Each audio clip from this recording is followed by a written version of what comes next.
Way back in the beginning of these tutorials, I promised you that I'd go over all the control room preferences in Cubase, and that's what I'm going to do now. So under the Cubase menu here, under Preferences, and in Windows that'll be under the File menu, here are the control room preferences. I'm going to go over them from bottom to top because near the top are some tricky ones that require further explanations, and I'm going to save the best for last. So to begin with, we have the main dim volume, and this is a control by which you can set the number of dB that the control room channel is dimmed when you hit this dim button right here. I didn't cover that before, but that's really all the dim button does, is it dims the control room signal by a set amount of dB that you set right here. The reference level is for calibrating, or as a tool to help you calibrate mixing environments when you're using external gear besides just Cubase. And that button is located right here. And what it does is when it's activated, it will set the control room fader to a level that you designate in the preferences. So currently it's at minus 20 dB, and if I get out of the preferences and activate the reference level button, you'll see that the control room fader now has switched to minus 20 dB. And when you deactivate it, it will revert to what it was previously. And that's used to calibrate mixing environments. Now, there's a bunch of preferences that also control the visibility of certain things. So show reference level will determine whether you see this button or not. If it's checked, you see it. If it's not, you don't. Metronome option in control room and phones channels controls the metronome controls in the phones and control room channel. It'll make these disappear. Same deal with the metronome options in studio channels, is it can make your metronome controls in each studio channel disappear. Show down mix presets, that's this area right here. It will disappear when that is unchecked. Show multi-channel speaker solo, that's this area right here where you solo individual speakers, and that will disappear when that is unchecked. Signal presence indicators, that's these things right here, and they blink on and off when there's a signal on those particular inputs. And you can make those disappear as well by unchecking that preference. We're going to cover exclusive device ports for monitor channels in just a second.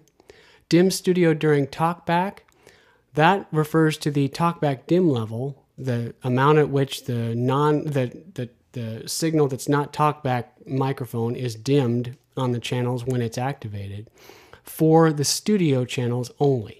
So if you have it activated, it will dim the signal in the studio channels in favor of the talkback. If you don't have it activated, it will not dim the signal in favor of talkback in the studios. But in the phones and control room channel, it will always dim those. Partly because the idea is that the mic is in the control room and you've got speakers in the control room and you want to dim the signal of those speakers so that you don't have any bleed or less bleed into the microphone. Use phones channel as preview channel. We're going to go over that in just a minute.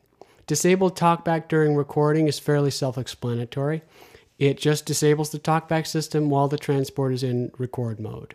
Show control room volume in transport panel. That is this right here.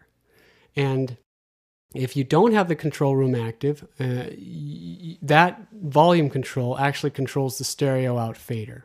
With the control room active, which we do now have, this volume control now controls the control room channel fader. So if I move this up and down, you'll see the control room channel moves up and down, and the stereo out stays where it is.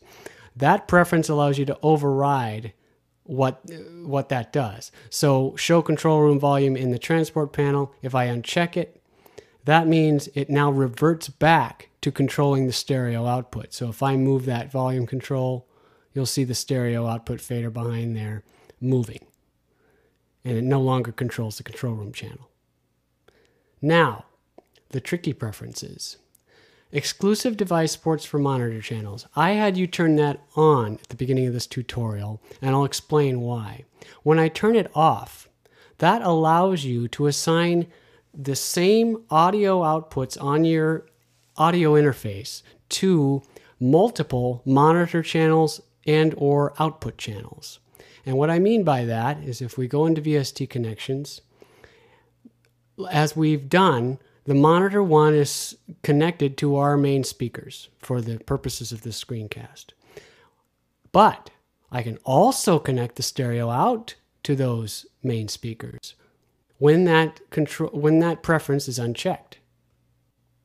Now you can imagine if I have my main speakers attached to the stereo output and my main speakers attached to the monitor 1 output, that can cause some serious trouble and confusion, because as we've gone over, the control room channel does not always carry the same signal as the stereo output. And if they're both going to the same place, that can cause real trouble. But so that's the reason that they usually don't allow that. And let me just disconnect that. But the reason that they do allow it is if, for example, you have multiple monitor channels. Say you have your monitor 1, let's say, is a surround channel, and monitor 2 is a stereo channel. And say you've only got 5 speakers in your studio. So in your surround configuration, your left and right speakers are going to be your left and right for your surround. You're going to have a center speaker and a couple of surround speakers and maybe a low frequency subwoofer. But because you can share outputs, you can actually use the same left and right speakers that you were using in your surround configuration for the left and right speakers in your stereo configuration on monitor 2.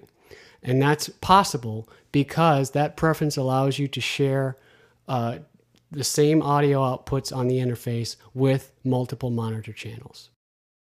But if you don't know what you're doing and you don't understand what it does, you can run into real trouble. And that's why the default for that preference is always checked. And that's why I had you check it at the beginning. So I'm going to apply that, and we have one more thing to go over, and that's use phones channel as preview channel. And that's a bit of a larger discussion, so I'm going to start with that. If, for example, we do not have the control room active, so I'm going to turn off the control room altogether. Yes. Now the control room is gone, and the stereo out is what we would connect our speakers to, although I have not done that. There is a preview channel in Cubase, and the preview channel is used by things like the Loop browser, the Sound browser, the Media Bay, anything that you can preview a sound on. And that's a special channel that goes to a specific place. And without the control room active, that channel goes to the stereo out. So if I play this drum loop here, you'll see the stereo out active, but we won't actually hear the loop. And the reason we're not hearing that loop is because we're not listening to the stereo out channel. So we all know that already. But if I turn on the control room again, like that, now all of a sudden the preview channel goes to the control room mixer, the control room channel. And we will hear it this time. So now that I can activate it again, and now we hear that preview on the control room channel because the control room is active. So to add further complications to this, that preference that I just talked about, use phones channel as preview channel, then takes away the preview channel from the control room and puts it on the phone channel. So if I activate that and hit OK and activate my loop again, you'll see now it's going to the phones channel. And we cannot hear it because we're not listening to the phones channel.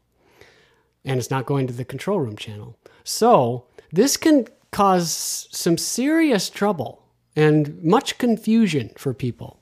Because even if you don't use the control room, if it happens to be active in your project and you don't have the control room assigned to any kind of monitor speakers, the previewer is still going to go to the control room channel.